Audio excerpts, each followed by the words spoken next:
This is one of the oldest sea legends told in Himalayan monasteries. The storm hits without warning. One moment, the merchant ship cuts through calm waters off the coast of ancient India. The next, waves tower 3 times higher than the mast.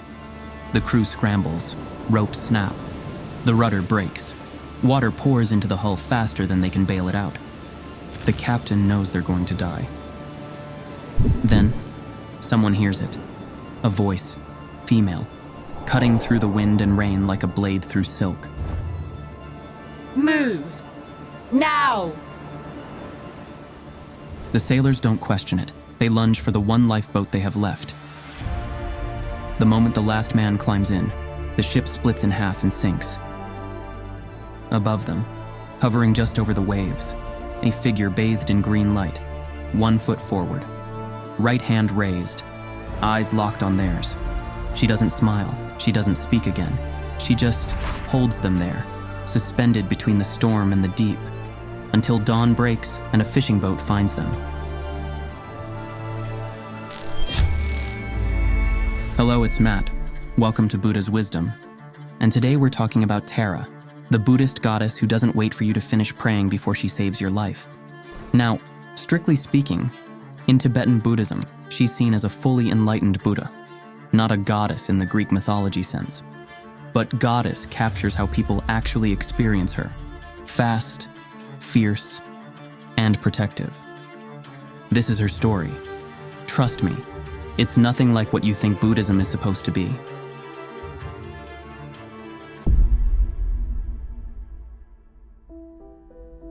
Let's go back to the beginning. Long before Tara became the most invoked deity in Tibetan Buddhism, long before monks carried her image into battle and mothers whispered her name over sick children, she didn't exist. But Avalokiteshvara did. If you watched our video on the 3 schools of Buddhism, you know Avalokiteshvara, the bodhisattva of compassion in the Mahayana tradition, the one who hears the cries of the world, the being who vowed to save every sentient creature from suffering before accepting his own enlightenment. And he took that vow seriously, too seriously. Picture this. Avalokiteshvara sits in meditation, eyes open, watching, listening. Every scream from every hell realm, every sob from every mother burying a child, every silent prayer from every prisoner rotting in a cell, every single one. He hears them all, simultaneously, forever, and he realizes something that breaks him. He's one being, and suffering is infinite.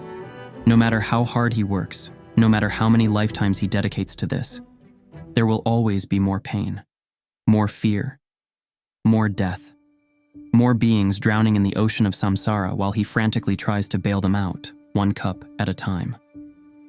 Later, Vajrayana texts say he wept, rivers of tears, oceans of grief pouring from the eyes of a being who loved the world so much it destroyed him. And from one of those tears, Tara was born. She emerges fully formed, standing, alive, 1 foot already stepping forward. She looks at Avalokiteshvara, at the suffering he's witnessing, and understands instantly what needs to happen. She doesn't see women and men. She sees beings drowning. That's it. If you've ever had a moment where you stop seeing men versus women, left versus right, us versus them, and you just see pain, you already get what she's pointing at. But then the monks see her. Female, beautiful, powerful, and they offer her what they think is the highest compliment possible. Pray for rebirth as a man, they tell her, so you can become a Buddha. One famous Tara text has her reply something like this.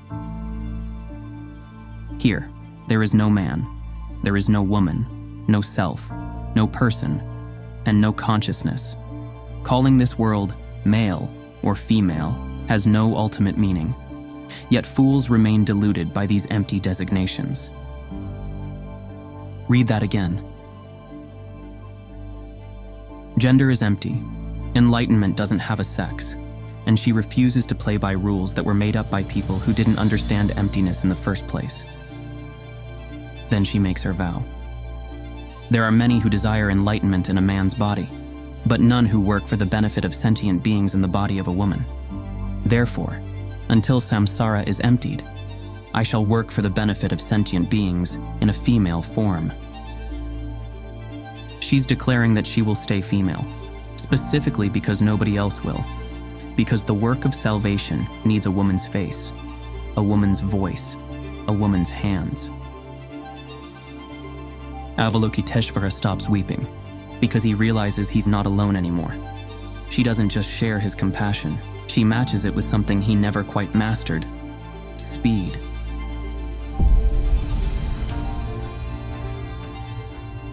Tara won't wait for you to purify your karma, or memorize the right mantras, or prove you're worthy. She acts. The texts describe her as having 21 forms, not because she's indecisive, but because one version of herself isn't enough to save everyone who needs saving. Green Tara, white Tara, red, yellow, blue, black. Each one a different face of protection, a different answer to a different kind of danger.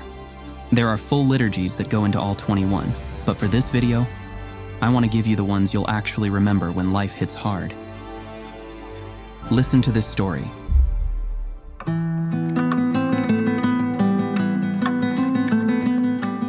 One later legend tells of a merchant caravan crossing the Taklamakan Desert. 10 men, 30 camels, 3 weeks of dried meat and water. On the 7th day, bandits, the kind who kill first and loot second because corpses don't fight back. The merchants have no weapons, no guards, no chance, and no time to pray. But the caravan leader, he's heard of Tara. He doesn't know the full liturgy. He doesn't know the visualizations. He doesn't even know which of her 21 forms he's supposed to call. He just screams her name. Tara! One word, half prayer, half terror, and she appears. The accounts say she manifested physically, between the merchants and the bandits. Green skin, 1 foot forward. Right hand raised in the gesture of fearlessness. Left hand holding a blue lotus. Notice her posture. Right foot extended forward, ready to leap. Not sitting in full lotus like Buddha, not contemplating her next move. Already mid-action. That's the whole point. The bandits see her. Their horses rear. Their leader drops his sword and runs. The entire group scatters like leaves in a hurricane. The caravan leader later describes her face in stories passed down through the tradition. Focused, intense, like a warrior who's done this 1,000 times and will do it 1,000 more. No serene smile, no explanation, no waiting for gratitude. She vanishes, and the caravan makes it to Lhasa with every man alive. Green Tara, immediate protection, instant action, the form that moves faster than fear itself. White Tara, she has 7 eyes, 2 in her face, 1 in her forehead, 1 in each palm, 1 in each sole of her feet. Why? Because she watches over every being in every direction at once. She grants longevity, healing, peace. Red Tara magnetizes, brings power, draws what you need toward you, whether resources, relationships, or inner strength. Yellow Tara increases wealth, not just material, but spiritual richness. And the fierce forms? Blue Tara, Black Tara. You invoke these when compassion alone won't cut it, when the demons aren't metaphorical, when protection requires force. If you want to go full nerd on this, look up a text called The Praises to the 21 Taras. Monks have been chanting it for centuries before exams, journeys, absolute disasters. One verse goes, "Homage to Tara, swift and fearless, whose eyes flash like lightning, born from the blooming lotus face of the protector of the 3 worlds." That's how they've been invoking her for 1,000 years. Now, if you watched our video on Buddha versus Mara, you know about the 3 daughters Mara sent to tempt Buddha under the Bodhi tree. Craving, aversion, delusion. In some modern retellings, people imagine Tara facing those same daughters, not as temptations, but as enemies to be transformed. Buddha sat still and won through equanimity. Tara moved fast and conquered through overwhelming compassion. Two paths, same goal. But one doesn't ask for your patience.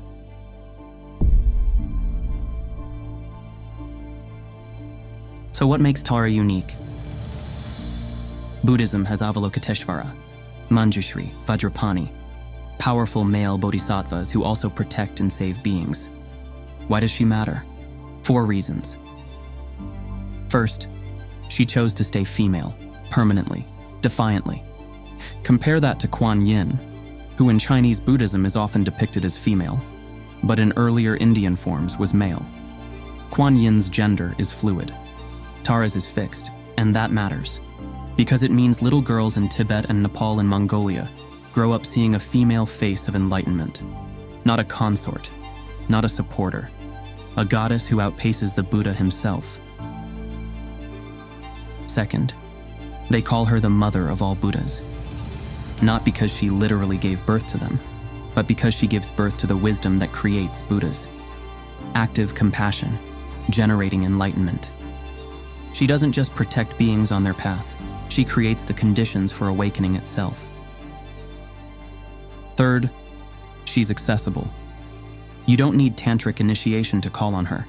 You don't need a teacher's permission. You don't need to spend years mastering visualizations or learning Sanskrit. You just need her mantra. Om Tare Tutare Ture Soha. 6 syllables. Anyone can say them. Monks in monasteries chant them. Grandmothers in villages whisper them. Soldiers marching into battle scream them. What do they mean? This is Sanskrit, not Pali like the Buddha's earliest teachings, because Tara emerges from Mahayana Buddhism and becomes most developed in Vajrayana, especially in Tibetan schools like Gelug and Kagyu, where sound itself carries power. Om, the universal vibration, the sound of all reality. Tare, liberating from samsara, freeing from the cycle of suffering. Tutare, protecting from the 8 fears. We'll get to those. Ture, granting all positive qualities. Health, wisdom, compassion, power. Soha, may this take root. Make it so. Say that 6 times right now. Yes, I'm serious. If you're on the bus, whisper it. If you're at home, go full monk. Feel that? The rhythm? It bypasses your thinking mind and goes straight to the part of you that's drowning. Fourth, and this is the big one, later texts praise her as the one who arrives before the prayer is even finished. Buddha teaches you to save yourself through your own effort. Tara saves you while you're still figuring out what to ask for. If you've seen our video on why Buddhism accepts other religions, you know Buddhism rarely claims exclusive truth. But Tara takes that openness further. She responds to anyone who calls, Buddhist or not.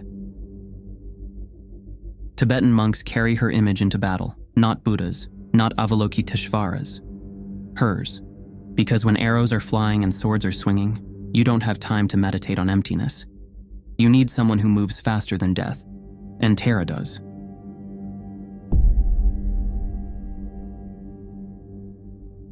And here's proof that she keeps her promises. 11th century. Buddhism is dying in Tibet.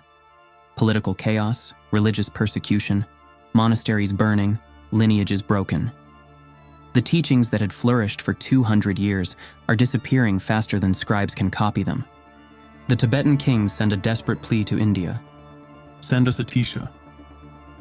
Atisha Dipankara, one of the greatest Buddhist masters alive, abbot of Vikramashila Monastery, scholar, meditation master, the man who could rebuild Tibetan Buddhism from the ground up. There's just one problem. Atisha doesn't want to go. The journey is 3,000 miles through bandit-infested mountains. The political situation is a death trap, and he's already in his 60s, ancient by medieval standards. He's more useful alive in India than dead in Tibet, so he refuses. The Tibetan delegation begs. He refuses again. Then, he meditates. and according to Tibetan biographies, Tara appears. The accounts say she manifested in his room, physically, sitting in front of him. She speaks. If you go to Tibet, you will shorten your life by 20 years. Atisha nods. He knew that. But if you go to Tibet, you will benefit countless beings and secure the Buddha's teachings for 1,000 years. Atisha starts to protest, to explain why staying in India is the logical choice. She cuts him off. I will protect you every step of the way. And then she does something that changes his mind forever. She smiles, the way a warrior smiles before a battle she knows she's going to win. Atisha packs his bags that night. He has no idea that almost everything he's afraid of is about to happen, and that Tara is going to drag him through it anyway. The journey takes 8 months, and according to tradition, every single horror he predicted comes true. Bandits attack the caravan outside Kathmandu. Legend says Tara appears as a green light that blinds the attackers' horses. They scatter. An avalanche blocks the pass through the Himalayas. The entire group is trapped with 3 days of food left. Atisha meditates. One account tells of Tara speaking to him. Turn left at the next fork. They do. They find a hidden trail. A fever sweeps through the camp. Half the delegation falls sick. Atisha chants Tara's mantra for 3 days straight without sleeping. The fever breaks. He arrives in Lhasa alive, and he spends the next 17 years rebuilding Tibetan Buddhism, translating texts, training teachers, establishing monasteries, creating the Kadam school that eventually becomes the Gelug lineage, the Dalai Lama's tradition. All because Tara promised to protect him, and kept her promise. When Atisha dies in his early 70s, about 20 years earlier than Indian astrologers had once predicted, his disciples later wrote that he died with no regrets, that Tara had guided everything. After that, Tara explodes across Tibet. She becomes more popular than Avalokiteshvara in some regions, more invoked than Buddha himself in certain villages. Every monastery has her statue. Every family has her tanka painting. And she doesn't stop at Tibet's borders. Mongolia embraces her as Dara-Ik, Mother Tara. Nepal makes her a national protector deity. Bhutan builds ancient temples in her honor. She spreads across the Himalayas and beyond like someone who doesn't wait for permission. Why? Because people know she shows up when you call.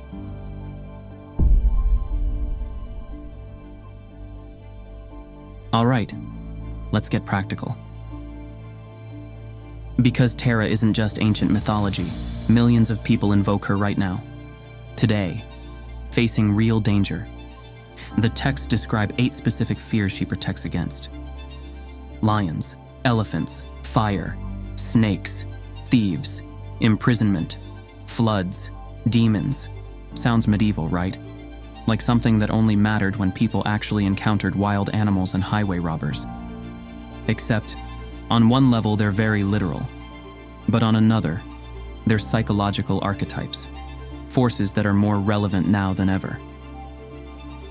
Different lists group them slightly differently, but the classic set is 8 fears. If we went through all of them in detail, this video would be 3 hours long, so let me pull a few of them into the light. The ones that hit hardest.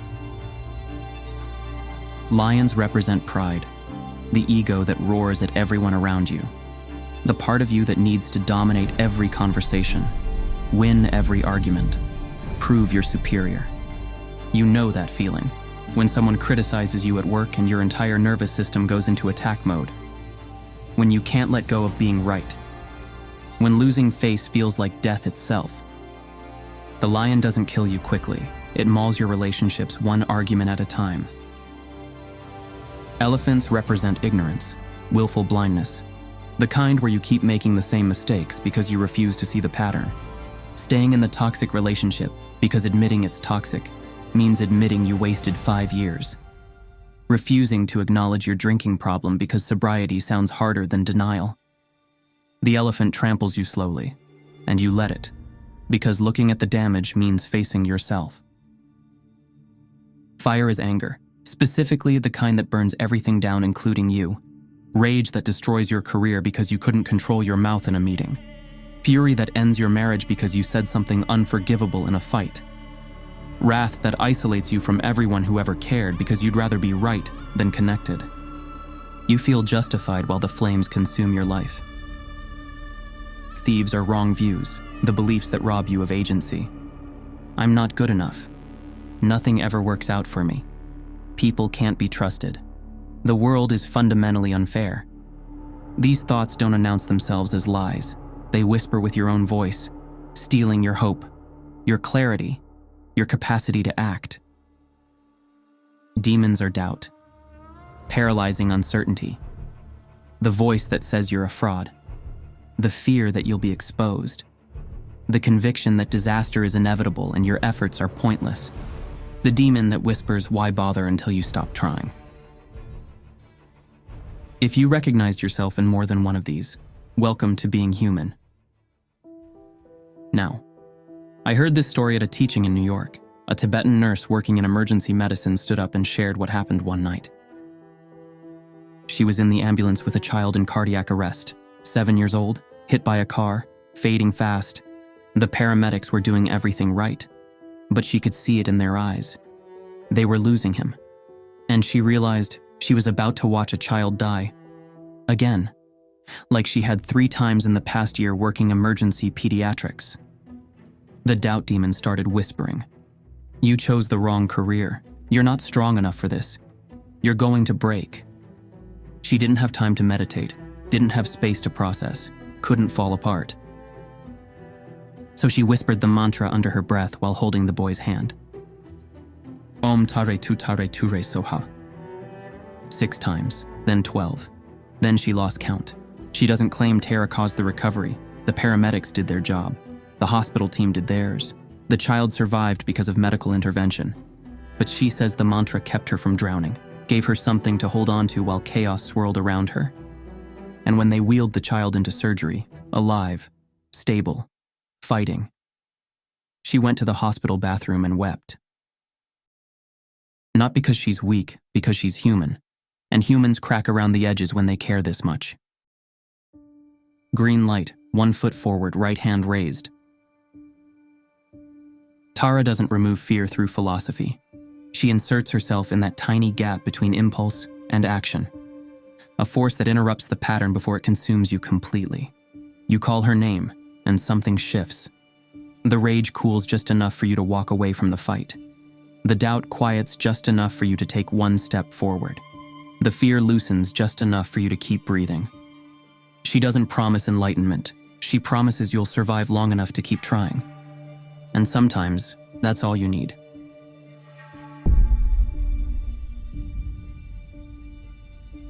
Let's pull the thread all the way through.